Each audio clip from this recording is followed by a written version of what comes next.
I think that what young people need to understand who come to our churches is that we preach a perfect message about a perfect Christ.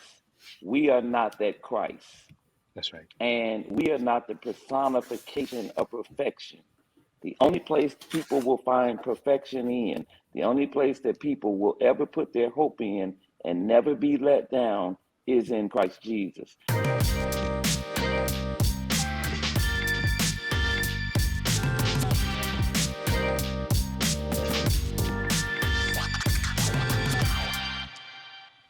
This conversation today is a conversation on a life that doesn't undercut the message.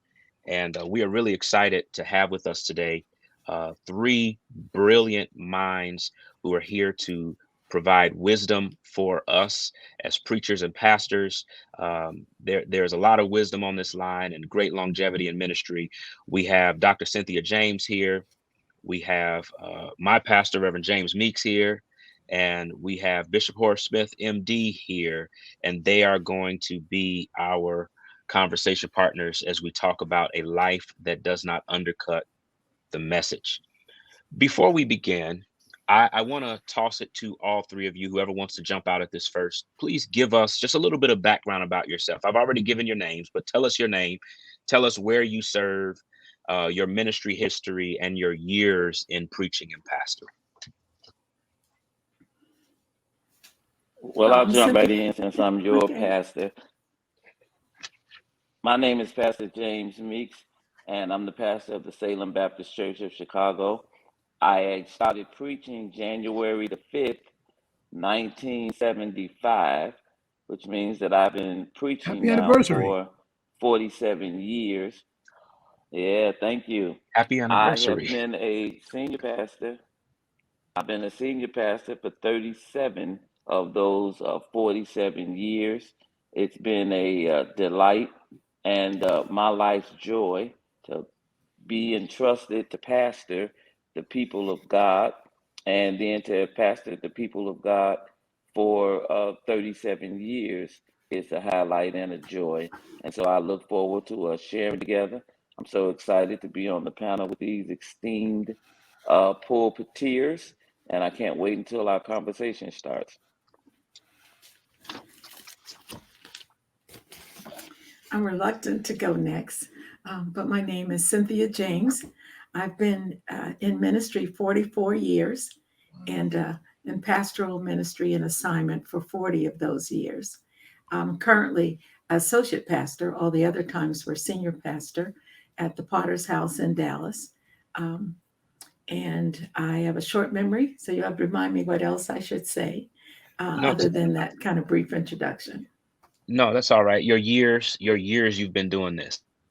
Oh, I think I kind of said 44 years in ministry, 40 years in pastoral ministry, but the last 10 years or 9.5 years have actually been as an associate pastor here in Dallas, the Potter's House. Thank you. Thanks for including me among such esteemed persons. Thank you, Dr. James. I guess I'm next. That's you.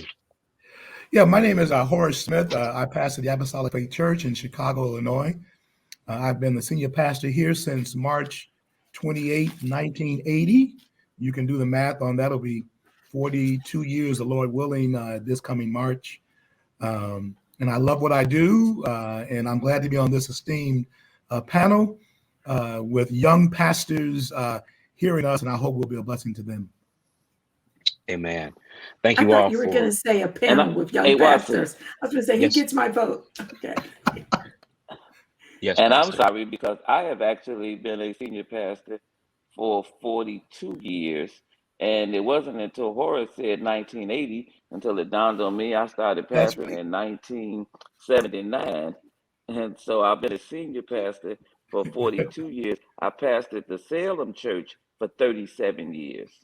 All right. That's where the 37 comes in. Mm-hmm. Well, thank you. Thank you for that. Well, let's jump right in. Aristotle talks a lot about the available means of persuasion, logos, pathos, and ethos. Logos being the arrangement of our sermons or our discourse.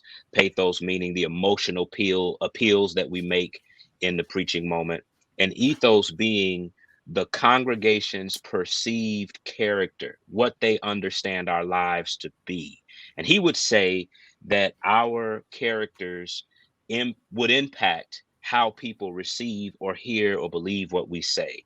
There are many people who would fall on the line on that conversation. My question for you guys today is this: do you believe that your life, our character as preachers, as pastors, do you think our life can impact the power of our message or hurt the power of our message? If so, why or why not? Whoever wants to jump in. Well, I feel every silence, if you ask my husband, probably to a fault. But without just relying on platitudes that people, do what we do rather than what we say, and going beyond that, I would strongly agree. And even going beyond just giving certitudes from Scripture in terms of being living epistles, I think it's incumbent upon us to recognize that there is a message that is most persuasive, and that's often what people see and what they observed when we're not aware that they're observing us.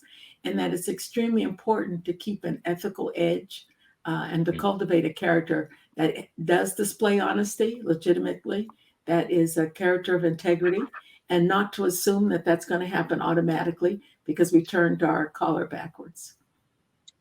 That's good. I would echo the same thing. Those three values that you talked about are so powerful. And we certainly need the issue of the logos, the understanding of words and how we frame them.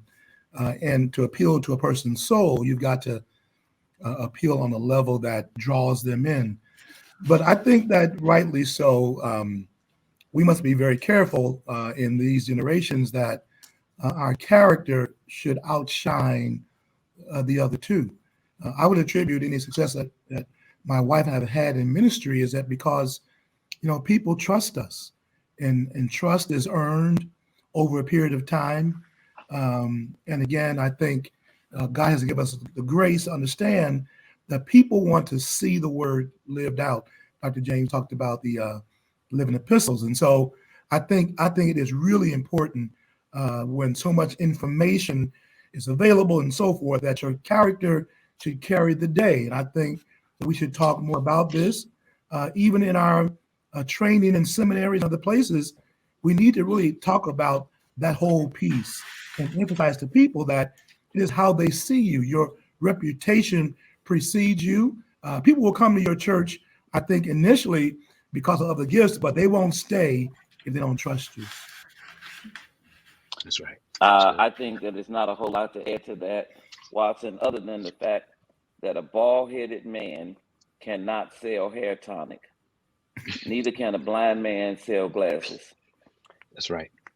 You have to be about what you are talking about, and people have to believe that you believe it, and people have to believe that you follow your own message. And as Dr. Smith said, it's over a period of time when people are with you that they will know whether or not that you believe what you speak about or whether you embody what you speak about. A pastor who does embody it and is a man strong in character, you tell somebody, I'll be at the hospital to pray for your mother at 2. They got their whole family there waiting for you, and here it is 4:30, and you haven't even called to say you had a flat.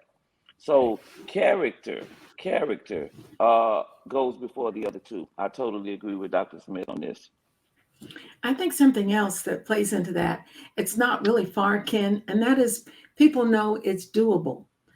Sometimes we talk about a Christian life and it sounds like it really is above reach, but it shows in a practical way that if I can do it, you can do it, that this is livable, that it's not all theoretical, but that it is something that you can access, the strength that comes from really trying to live out the word daily. That's good. That's good. Thank you, guys.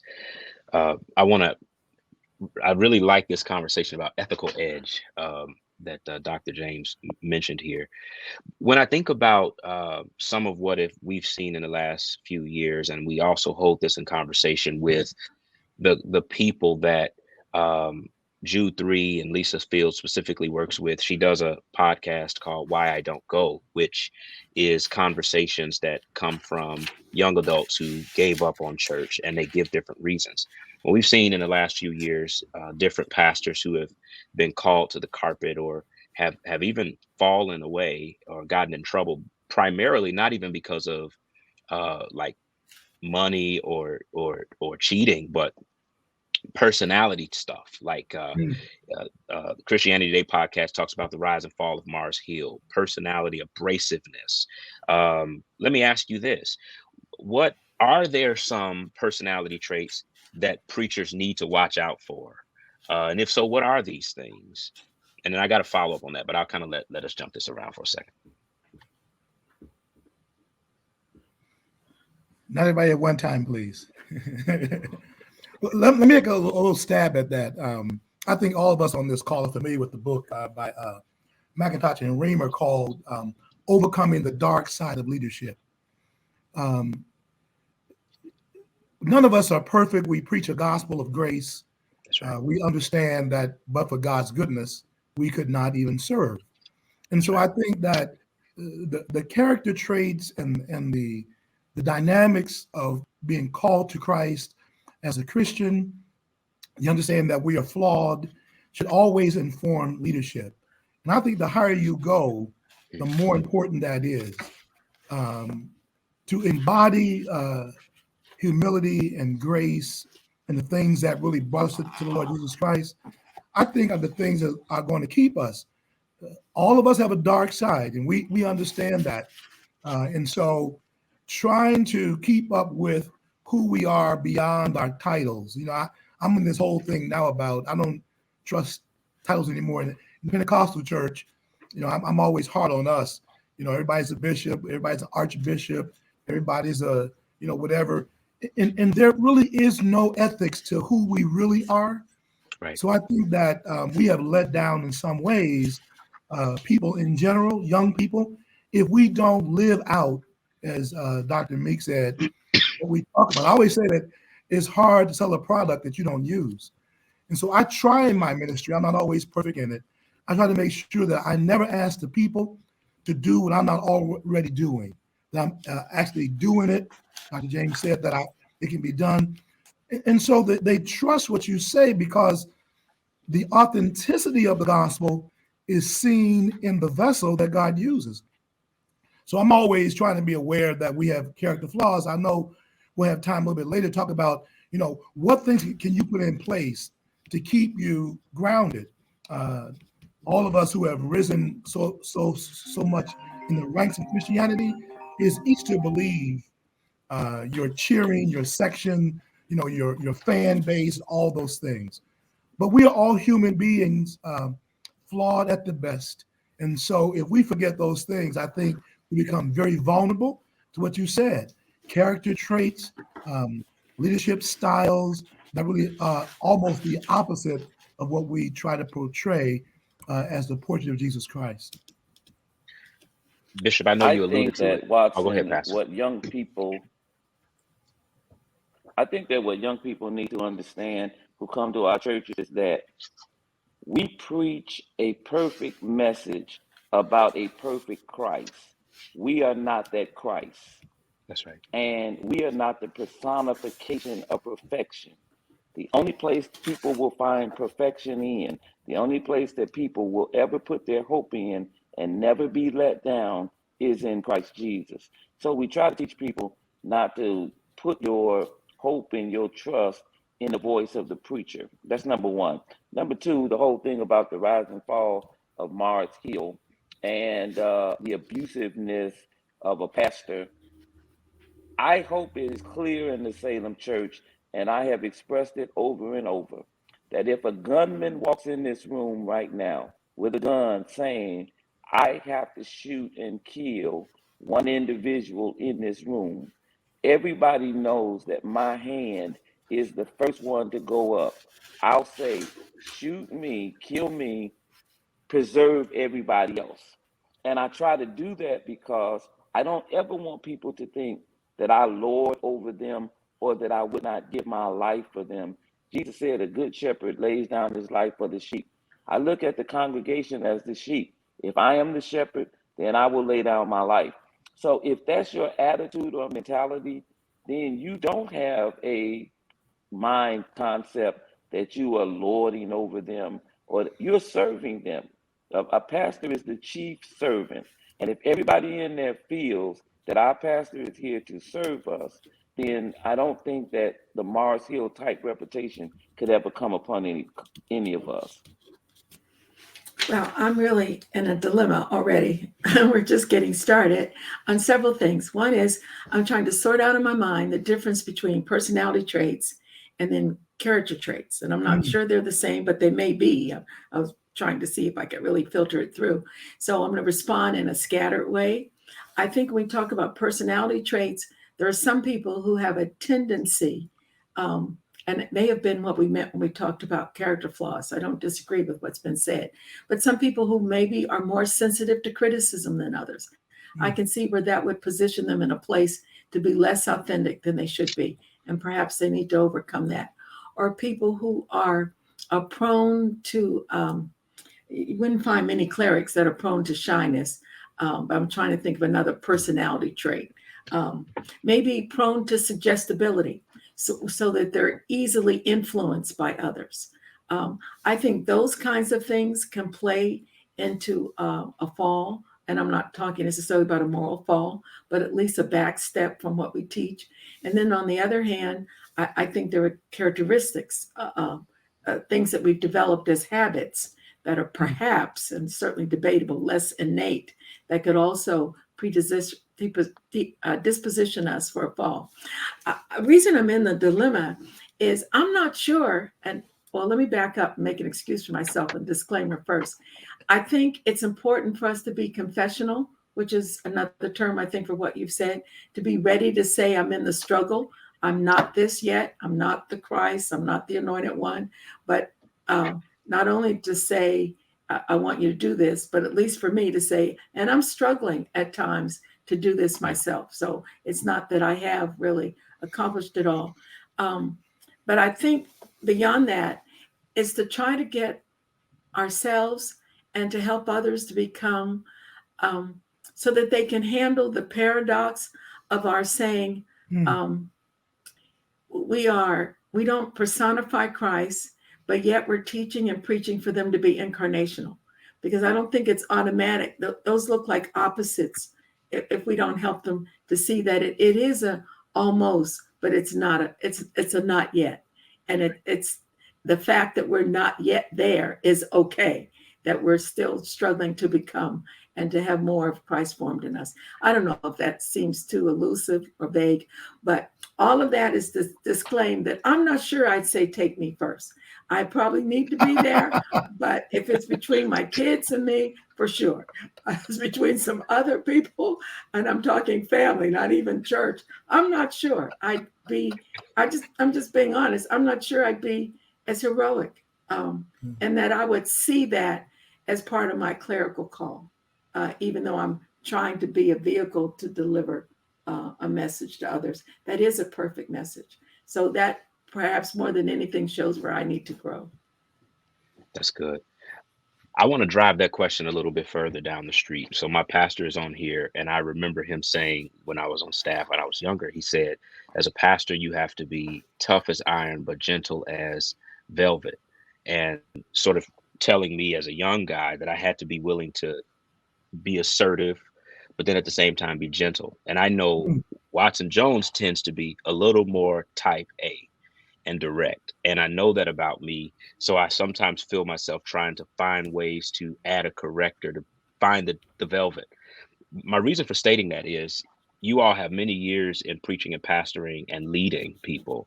What are some things that preachers can do when they know they might have some personality trait? And I think you did well, Dr. James, by differentiating the character and the personality trait, but who may have personality trait, i.e., they are too direct, or they are not direct enough, passive aggressive, or they can be perceived as abusive, like those kinds of things. What are some practical things you would tell us to say, all right, do this, do this, do this to kind of guard against those things? Let me simply say that the greatest thing that a pastor can do in that position is to read and absolve himself in the book of Romans. The book of Romans is a fantastic presentation of grace. And when I came to an understanding of the book of Romans, and Paul talks about in those first 11 chapters, all of the things that God has done for us to bestow his grace upon us, then we get to chapter 12, and he says, now, it's time for you to renew your mind, just to realize that you were born to the family that you were born to, afforded the opportunities that you've had, and everything in your life has been a product of God's grace. Then how can I said to myself, be hard on other people, or not gentle with other people, or not display humility, when everything I have, it came from God. I am a total product of God. That's all. It's not my education. It's not my ability. It's not my ingenuity. It's not my smarts. Everything has been handed to me by God. Therefore, ain't no need of me being hard on you or look down on you, because you're a product of grace. So I would say to a pastor in that position, get to know and learn the book of Romans, and it will help you out of that dilemma. Thank you. I'll jump in and say something that it may seem a little bit sexist. You need a wife. You know, Can't be worse than a bald-headed man. Well, you didn't want me to say a bald-headed woman selling hair. No, well, but no. there are weaves everywhere. But I'm sorry. You I'm can sorry, buy Dr. one. Smith. But my point is this, is that all of us, we know this in personalities. We all have blind spots. There's no question about it. And we all have issues that we have not dealt with. I found out that one of the strong protections and really supports in ministry is that you have to have a wife, a husband, or somebody close enough. No matter how high you go, they can and will tell you the truth. Because I can preach a great sermon and people get saved and all that, but my wife will at home and say, you know, the way you said so-and-so to so-and-so wasn't right. And I can't tell her I'm the bishop. You need somebody that loves you enough that can and will tell you and kind of coach you along that, you know, maybe you need a vacation, maybe you need some time off because you're being too abrasive or whatever. Somebody can catch you early on to help you to kind of mellow out some of those areas or maybe the flaws that you have. Because sometimes I think as the pastorate is a dangerous place. I think we don't see certain things. We need others from without, but they love us to kind of cue us in and keep us on the right plane. I think that you must have some kind of, you know, people call it accountability group or whatever, somebody who loves you enough that will help you to see what you may not see yourself. I so affirm that. And I've used the term myself. I wouldn't use it today. The interpretations would be much too risky for me to say that. But I've said it in sharing with women in ministry at a time when we weren't so concerned about being misconstrued and making a statement about gender, that what really is needed, and even in not just an accountability sense, but even in a help sense, someone will say, you need to pack this, or did you check the weather, or did you do this? That goes on the verge of almost over talking, but at the same time raising our consciousness. So I think wife is very apropos in the traditional definition and a very broad definition of what wife means, whether one, and so I don't find that at all a sexist statement. I think a couple things occur to me too. I think we need to make a real investment in people. You were saying, what would we say to young ministers? At the same time, encourage them to maintain what's still a healthy detachment, to know how to invest, whether it's congregants, parishioners, friendships, neighbors, whatever.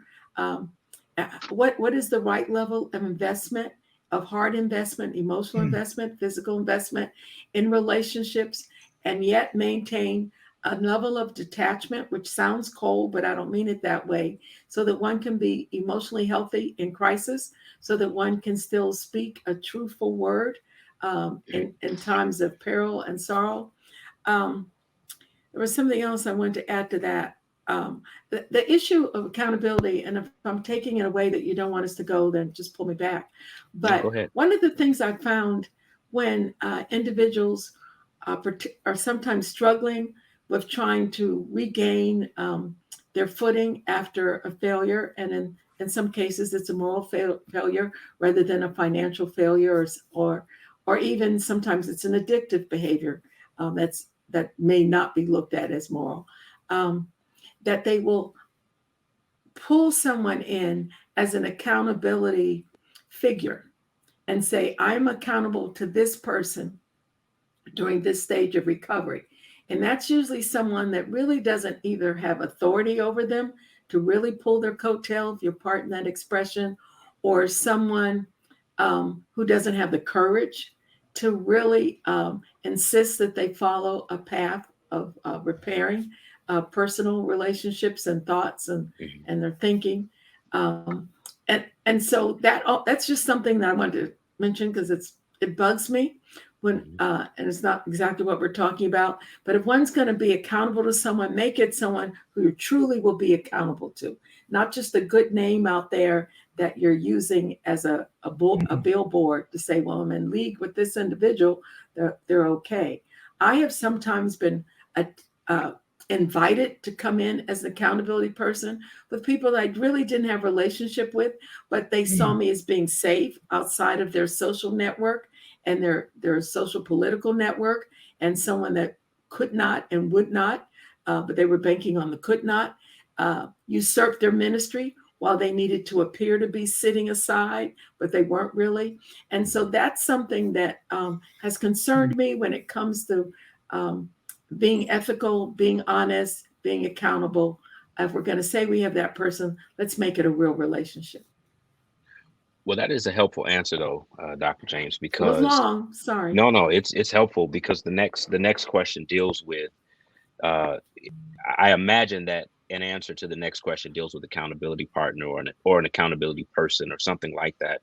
But what do you say, or what would you say to pastors and preachers to help them avoid specifically those kinds of moral failures, i.e., sexual or addictive habits that can really tank a ministry? What would you say to a preacher who's struggling there?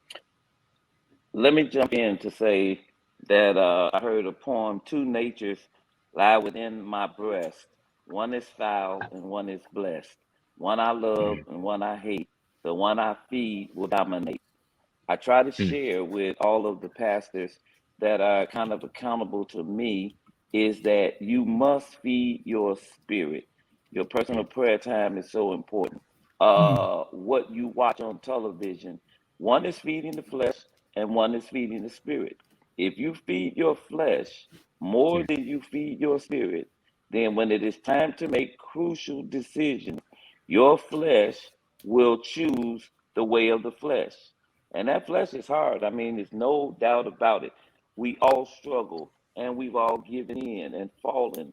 And all it takes is a few falls to discover that you really don't like falling.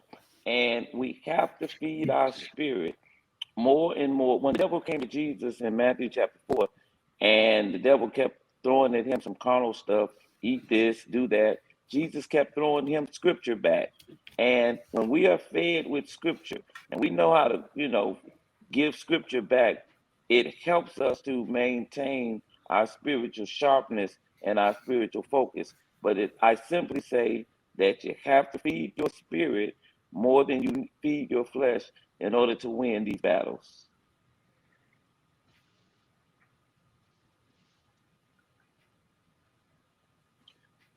Anyone else? That's good, Pastor.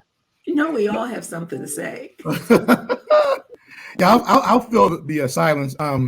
One of the things I think globally that we have to really look at is that what Dr. Meeks just said and Dr. James just said. How are we assured that those things are in place? So I look to things, whether it's a denomination or some kind of partnership, there has to be, I think, proactively things in place that are there not for a crisis, but for ongoing development. And that means that there is a schedule that I'm meeting with certain people that I cannot X them out. I must hear them, and they must have some freedom to ask me questions. One of the guys that I was ordained with 40 some years ago, we have a pact, and the pact is this: if you hear anything about me or you think anything about me, no matter what it is, you have a right to call me and say, "Hey, Horace, don't call me Bishop, don't call me Pastor, call me Horace. Hey, Horace, what's up?" And when you answer me, don't answer with a scripture or with something like that. Tell me in simple language what's going on and let me question you. So my point is that I think that we have to, in this environment of the day, if we're wise, there must be safeguards in place that are part and parcel of how we live every day, not cumbersome, but at least on a regular basis. Otherwise, I think that we find ourselves entrenched in what Dr. B said, these practices that we have that go, nobody examines the bishop's life. But that's a fatal flaw as far as I'm concerned. One last thing, this long question. In our organization, I was sent to a diocese, and for 13 years I was there. I was never asked to give a regular account of what was going on. No one analyzed what I was doing. I gave a report that was very cursory, but I think that to safeguard leadership, we have to have structures in place that on a regular basis have a right to analyze who we are and where we are and keep us from some of these things that we all are prone to, whether it's, money, sexual things, power issues. We all are prone. I think it has to be a part of our environment. I'd like to accentuate what both my brothers have said, because it's so positive and it's so on point. One of the things, I saw this and I thought it was cute. I often have an offbeat sense of humor, so forgive me. But I was a little poster, somebody sent me a text that said there's a shortage of youth pastors because they're all bishops. Now I have a great regard for the episcopacy, so please don't think I'm saying that in terms of mockery. But the sometimes the desire to elevate or to be elevated and to avoid adjudication and review can really overwhelm and take too much of a place in a person's life. I'm reminded of in Proverbs 7, where there's a father who's speaking to his son about wisdom and uses terms like bind it, I think it's on your eyes or on your forehead, but it's very practical. Another part of that Proverbs 7 text, I haven't read it really recently, but it talks about being at the window, being at the lattice, and there's a young man in the street. And in one of the translations, it says that person is naive.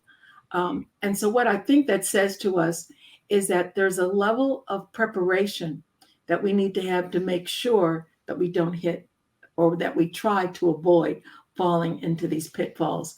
And very simple things beyond having our journey groups and our accountability partners. And this may sound infantile in a way spiritually, but having things, if one is prone to overspend, maybe put a note in the checkbook, put a note on the credit card. If one is prone to get in wrong conversations, but to have reminders, concrete things, to not be naive or assume that we are exempt.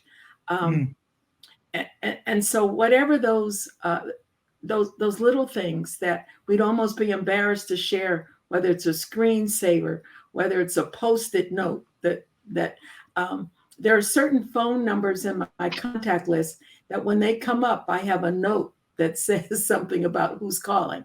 Not a don't answer, but something that helps me to prepare my spirit for what I think the conversation will be.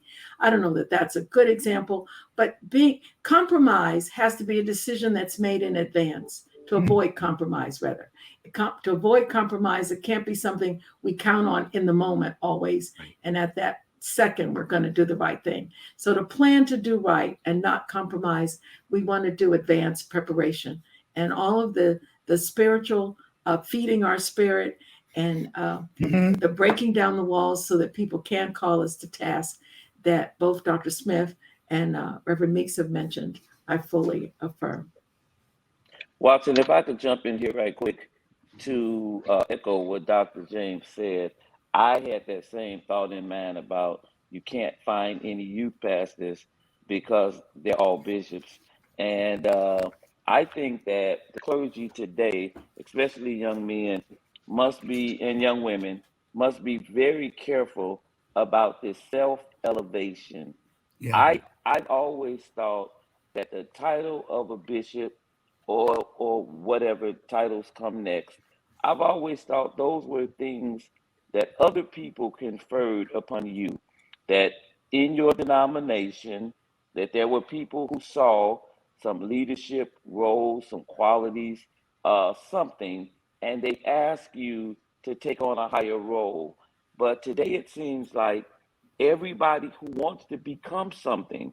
So somebody wants to become an archbishop, and I don't know if there are many of us who even know what half of that means.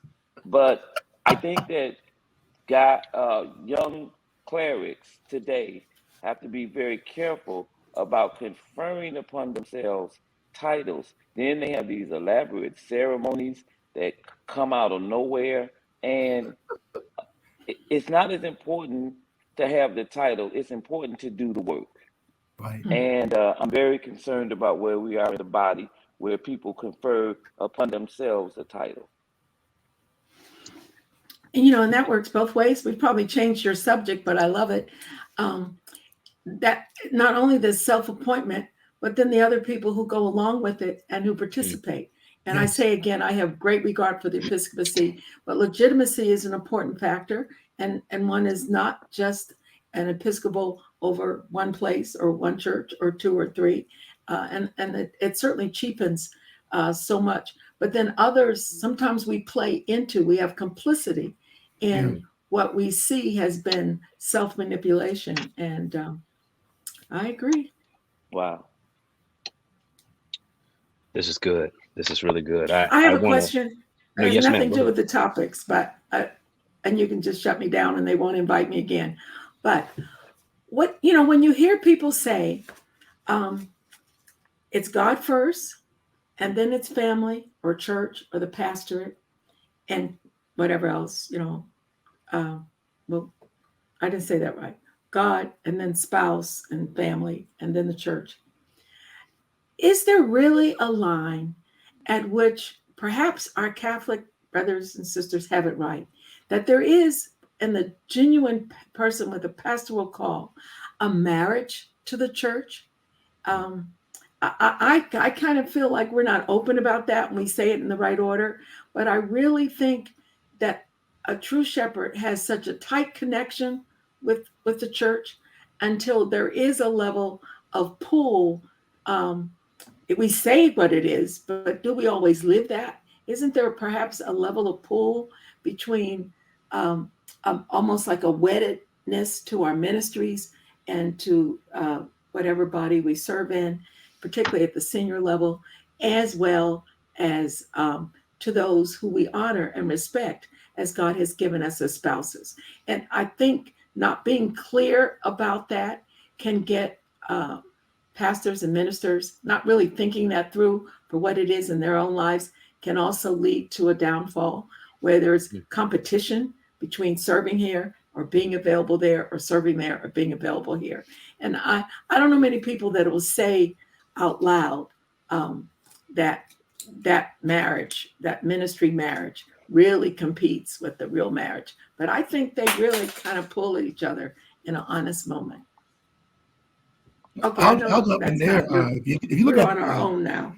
recent statistics, it's almost appalling where if you poll senior pastors' wives and ask them what is the biggest negatives in your life, many of them, up to 40%, say that the church itself is a negative impact on my marriage. And I think that we have to look and see that we have not developed the right kind of not only pecking order, but understanding of balance.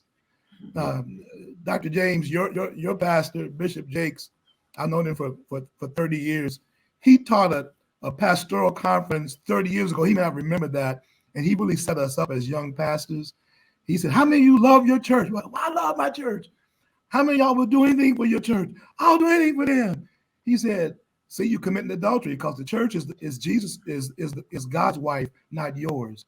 In other words, we sometimes look at the church in such a way that we almost prostitute, excuse my language, the church and ourselves. And our families now are hazards. So there has to be a balance where he said, you will buy anything for your wife, but you'll spend any time that they ask for from your church at 2 a.m. to help somebody. So I think that there's an imbalance in understanding, and I think we would help young pastors to make it clear about how do you deal with your family and not let them begin to resent your church. We need to, I think, create structures that teach that kind of balance. I don't know if, and Dr. James, you're not off topic at all, because that's one of the discussion questions. How do you balance ministry and family? So you were right on. I think that one of the saving graces of my personal ministry, and I've seen it in the life of Dr. Horace Smith, is that our wives are committed to the ministry as well. And so rather than the ministry being something that I do or it's my thing, it's something that we do as a group. And for a pastor to be able to discuss with their spouse as much as possible about decisions that they have to make and include the spouse in things that are going on, the better it is, because then they are spending time together and they are spending time together and they're talking through issues of the church. Susan Smith, no, everybody don't know this. Susan Smith built the new apostolic church. She built Hey, I it. It built the couldn't have been church. built without her. No, it couldn't have been built without her. She was there You're every right. day looking at patterns and talking to Right. architects. And they share in this ministry together. So it's not competing for his time or the home. The ministry is a blessing to husband and wife. And so to the extent Absolutely. they can share in it together, I'm not talking about a husband should go home or a wife should go home as a pastor and talk about people's personal business. That is not what Right. I'm talking about. But there are corporate decisions that have to be made and that they can be made jointly. And I thank God that I've always been able to include my wife in those. So she never saw the church as a competing factor. It's Mm. something we get a chance to do together. And I think there are other statistics that complement what Dr. Smith has said in terms of sometimes first ladies are an extremely depressed group, um, and not finding adequate vents and expression or different things. And I would affirm again that partnership is just Mhm. extremely important. It's a little different in my case, being a woman in ministry. I have supporters, and then I have people that find that that's not biblical, and that is what it is. But it has been extremely important in a 52-year marriage to work as partners. And we dated 4 years before. It took 4 years for him to decide he was going to put up with me talking all the time. But when I went through the Episcopal process, and people found this really strange, my husband's a very strong, successful person, so that helps. But he said, I have no objection to this. He says, because my wife is so full of ideas and so busy and so on the ball. He says, I need her to have another spouse besides me. And this one I approve of. And so he said it facetiously, but over the years, I saw how that unraveled, because he puts his all into my projects and I try to put my all into his. And so what you've hit on, gentlemen, is maybe, I hope we are on target and topic, but it is so imperative to be able to try to keep the home intact, because that leads a lot to vacancies that I think the adversary tries to fill. Well, Dr. James and my cohort, Dr. Meeks, I think we hit on something that's really important for young pastors. The word share has been left out of senior pastors' lives. My wife and I share in everything. Dr. Meeks, he won't admit this. She can play golf better than we can, but we share so much together that there is not competition. I think sometimes a senior pastor is so large in the family that the wife is totally overshadowed. But Dr. B said this too. My wife is astute in things that I'm weak at, things like the church structure, people, personnel. So when you share a life together, and I encourage young men and young women, make sure in your marriage that you mimic the church. You share together, whether it's playing sports or different interests or supporting each other, so that you really have a strong unit. I think the vulnerability in senior pastors is that they become alienated from their spouse. They don't feel that they're connected. That's a very dangerous situation, I think. There has to be much more sharing of a life together. You want to get back in here, brother moderator? I think that's great. Okay. We thought we I'm left here. I you. think I froze for a second. Can you see me? Can you see me? Got you. I think the conversation you guys are having is great because it does deal with a question that you guys have raised and answered as it relates to, the family life of a preacher and how that impacts the ministry. I want to kind of shift the gear a bit, turn a different corner, and I want to talk a little bit about finance. I knew it. One of the things that young adults saw it coming, that young adults often say about churches, and it bothers me as a pastor, but I hear it often, that we as pastors and churches take money and we only spend it on ourselves or the church.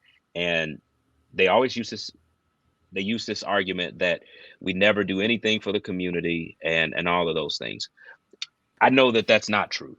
But I want to hear from you guys. What are some things that you have done as pastors and preachers to counter that narrative, to show that one is it's a false narrative, but to counter it and show something different?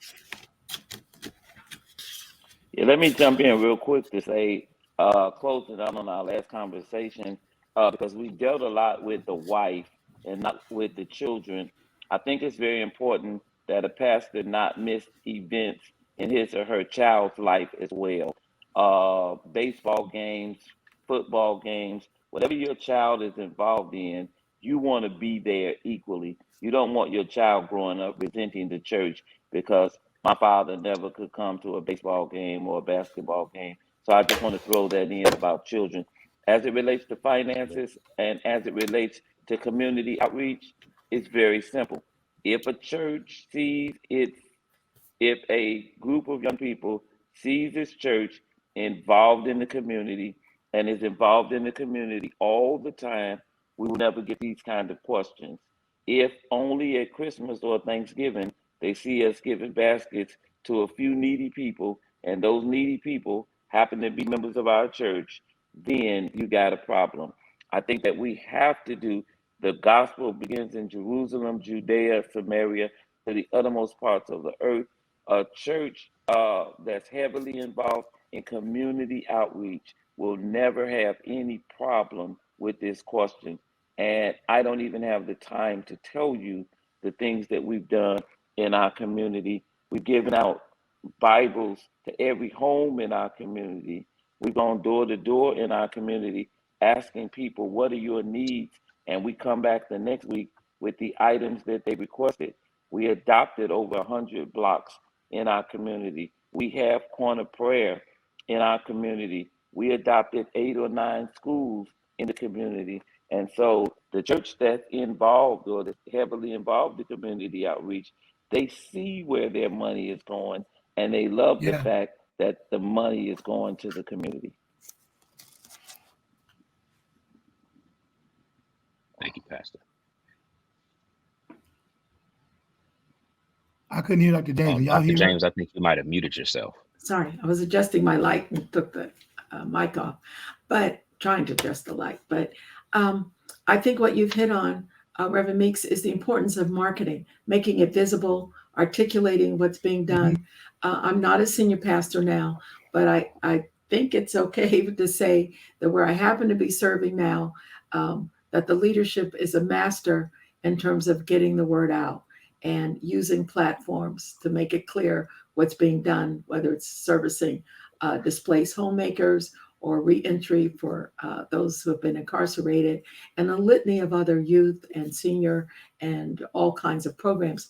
I think another piece of that, in addition to what we know is being done all the time, the food and the building homes and houses and communities, is perhaps tampering with something that's a little more risky.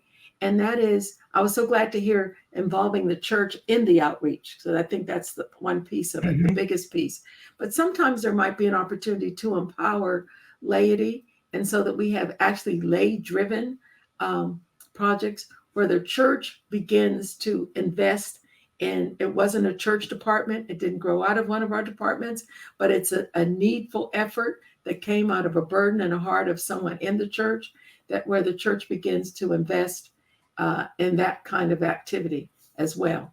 I don't know that we want to do that. That brings a lot with it, but I can see where that would certainly help to refute the naysayers, because I think it's obvious that churches do give and serve and provide, and still there are those voices that say it's not happening. When I grew up, there were public accountings of everyone's offerings and their giving.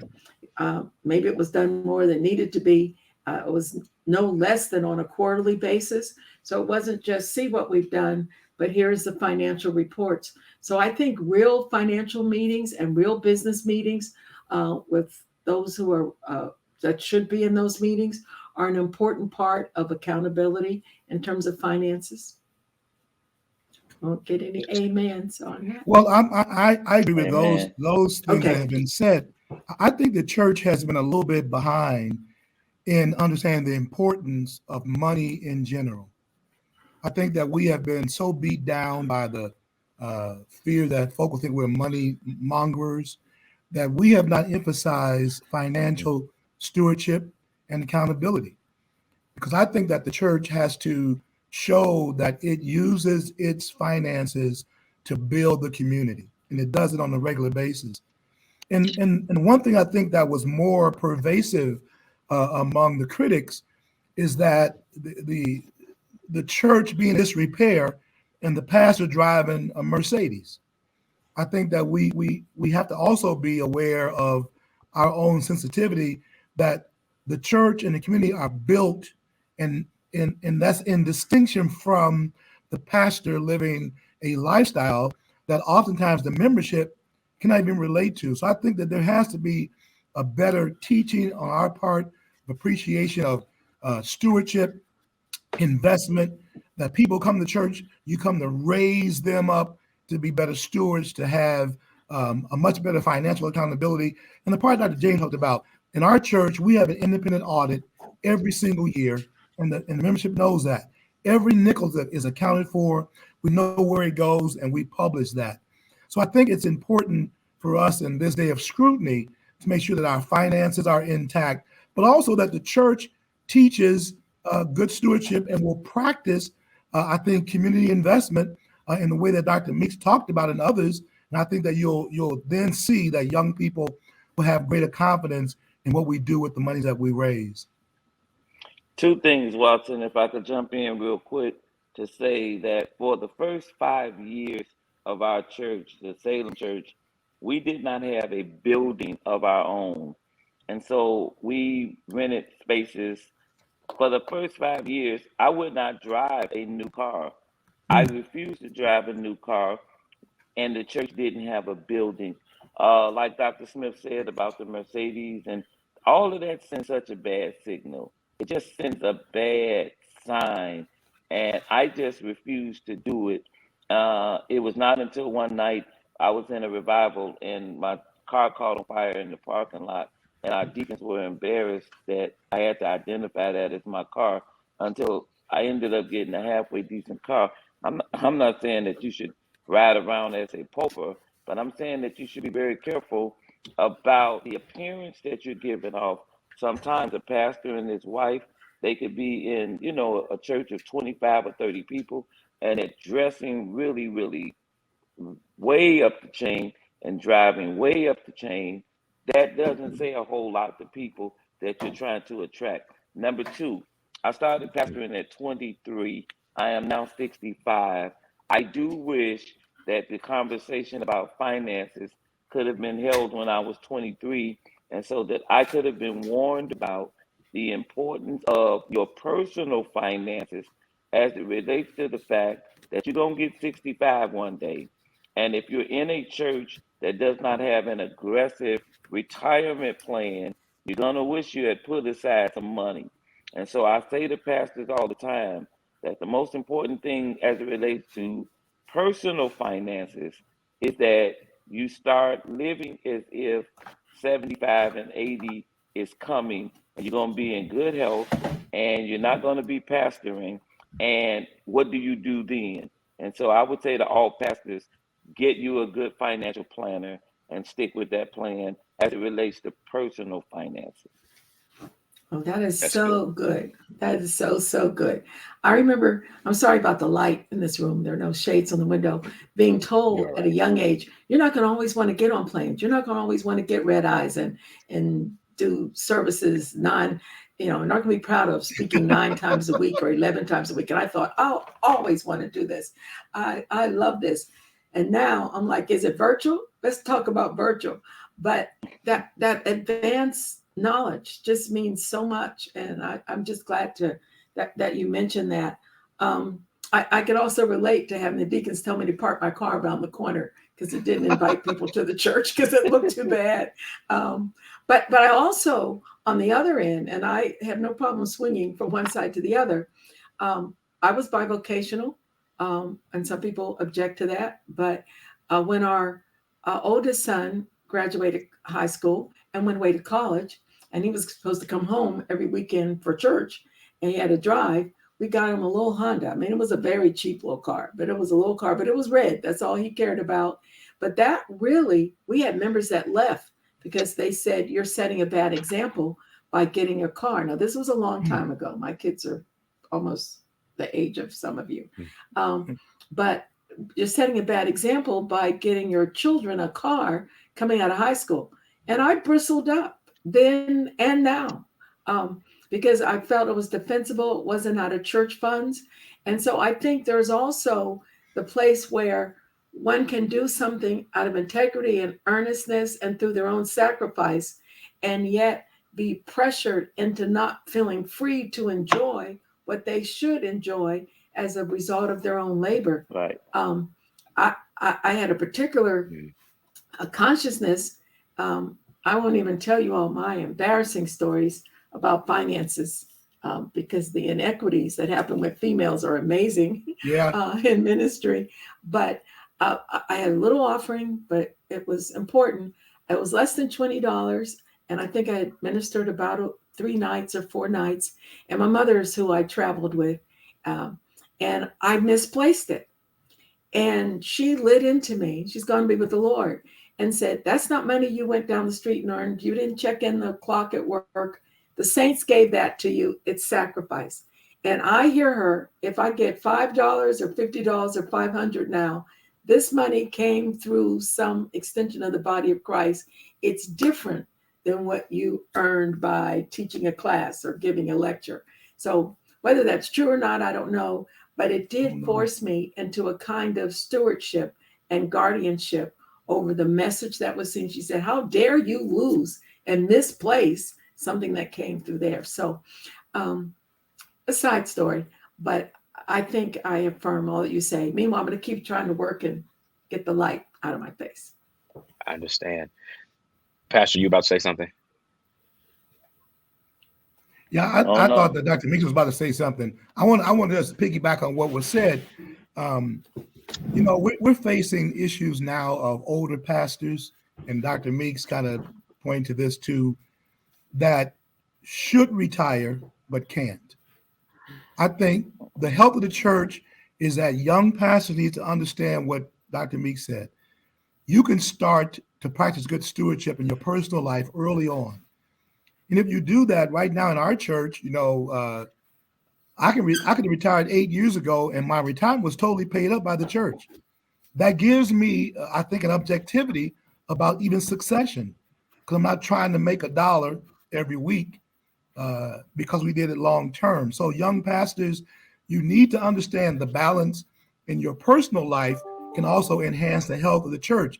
The other piece, in contradiction to what Dr. James said, even the issue of honorarium and whatever, sometimes the church needs a course in how to take care of pastors and take care of evangelists, because we don't do them right, and we're taught you just preach, and you do it for free. No, you don't.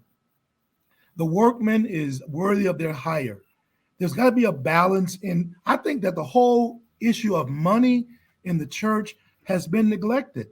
We need to develop, I think, a much, much better, robust, from personal finances to investments to how the church treats women and men who are preaching to them in a different way. If we don't do that, it's hard to have a church that you can say, I want the world to see how to do it right. Money, I think, is the God of this world, and we've been almost shamed to deal with money in the proper way. We need courses on money. And I want to say one more thing on this, if I may. And going along the same stream is, I think we want to be aware of how the media has selected individual ministries or pastors and highlighted some image or model of what they see. And it may be, I'm not judging it one way or the other, as extravagance or unjustified lavishness. I don't know, so I can't say whether it is or not. But I think we must be aware, in my opinion, that the media has, I think, intentionally and systematically worked to harm the image of particularly the African American church or the Black church and its leadership. So I think we have to be very aware of that. Absolutely. And I will say, Watson, that as it relates to honorariums, a young preacher should just preach and accept, I think, whatever, because it will balance out. Because I was young and preaching, I preached anywhere, I preached everywhere. I just wanted the opportunity to That's preach, right. and I trusted God to take care of me. And those honorariums were not that good. And I often walked away thinking that I deserved much more. But I was just happy for the chance to preach. Today, I preach in places, I look at the honorarium check, and I walk away saying, now they gave me way too much for the sermon that I just preached. But longevity, sustainability, and experience will get you much more than you will in your younger days. You just have to know it, go along with the flow, and just thank God for every preaching opportunity. That's good. Let me balance that, Pastor Meeks. I agree. Here's the extreme other side of that, is that preachers now, if you want them to come, some of them will send you a 15-page contract, how many thousands you must give them, what kind of hotel, 5-star, how many square feet. And I think that is the opposite of what we need. More balance in the whole issue of in the church, preaching and teaching and finances. And there is an entourage, and maybe some of them need first class. I mean, we didn't grow up. I'm now putting you in my generation, so forgive me. But we were, taught you go in and things are not right, you shake the dust off and you just keep going. And some of that was I think what Reverend Meeks is talking about. Know what our love is for. Know where our call is for. And in reality, the dollars and the service are not a one-to-one correspondence any way it goes. I think when we really, really, I call it like this, when I really pour my heart into a lesson or a sermon, which I'm not really a preacher anymore, I always felt like, we called it the virtue went out, but to put it kind of crudely, it was a level of sacrifice and a little bit of dying, maybe a nano amount, but just a little bit that I'll never get back. I left behind that sacred desk. And to me, it was a little bit of my life, maybe a small but and so that I'll never get back. So it's not recoupable in dollars or recoverable. I might use the word wrong, but can't get it back in dollars and cents. And so giving that sense of a higher call that you're talking about, Pastor Meeks, is just so, so vital. And Amen. now you're helping me to feel better about all the people that gave me envelope and said, we can't pay you, but here's a little something to say we love you. So thank you. Absolutely. Well, it's time to wrap this up. Let me ask you this. No real question here, but any final thoughts? Take a few seconds. Give any final thoughts before we bring this to a close. Well, I'll close with this, saying this, that you mentioned this, we can't find enough youth pastors. I think that we who are senior and who have been blessed of the Lord should work hard together to try to create an environment for young pastors. Um, the church needs young people involved early on, and I hope that these kind of conversations, watch that you put on, would help us to see that there is so much to do in pastoring, and that we'll be much more collegial with each other across denominations and so forth, because we need to raise up young people. We're at the end of our ministry, but we can add so much in our experience. And so, thank you for just having me a part. I really enjoyed this. I also would like to express my appreciation. And I think one of the last thoughts I'd like to leave is to remind people that pastoring and ministry is not an entitlement, that it is indeed one of the grace gifts that is given and shared with us.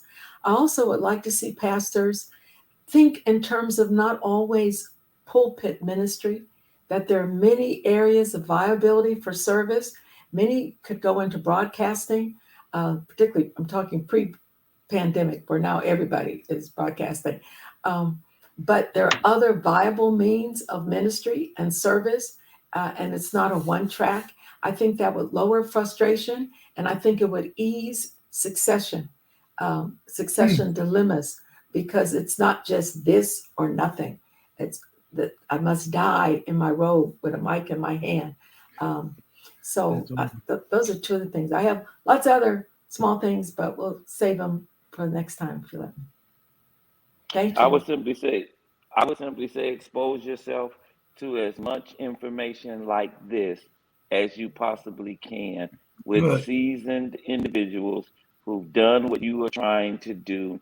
And then I would say, spend as much time with God as you possibly can, because it's so important to hear his voice with so many voices out here now and so Wow. many different directions we can choose. We want to choose the way of the Lord, and the only way to know his voice is by spending time with him. Excellent. And Thank learn you. to laugh. Learn to enjoy, have some Yeah. humor. Yeah. Thank you. Thank you, Pastor Meeks. Thank you, Bishop. Thank you, Dr. James. Thank you guys so much for having taken time for our conversation. And is there a way that people could reach you if they got questions, social media tags, or anything like that? Call the church. We all have staffs that will answer the phone and get back to you, because I think the people on this call, I know myself, we are committed to young ministries and young ministers, and we'll do all we can to encourage them. We're easy to find. I have social media platforms, but I'm not as active on them since I don't do the Wednesday nights during the pandemic because they were devoted to that ministry. So that's at Dr. Cynthia James. But probably best is just C. James at TV Jakes. And I'll get that email. And mine would be D. Rogers at sbcoc.org. That's D. Rogers at sbcoc.org. As Mhm. Dr. Smith said, we have people and staff who work with us, and it is impossible to get sometimes to us directly. And we only give other people's information to reach us because we don't want anything to fall through the cracks. It's not Right. being a big shot. It's not being not accessible. It's making sure that your information that you wanted gets back to you. And so, D. Rogers at sbcoc.org. Thank you guys so much. Thank you so much for watching, everyone.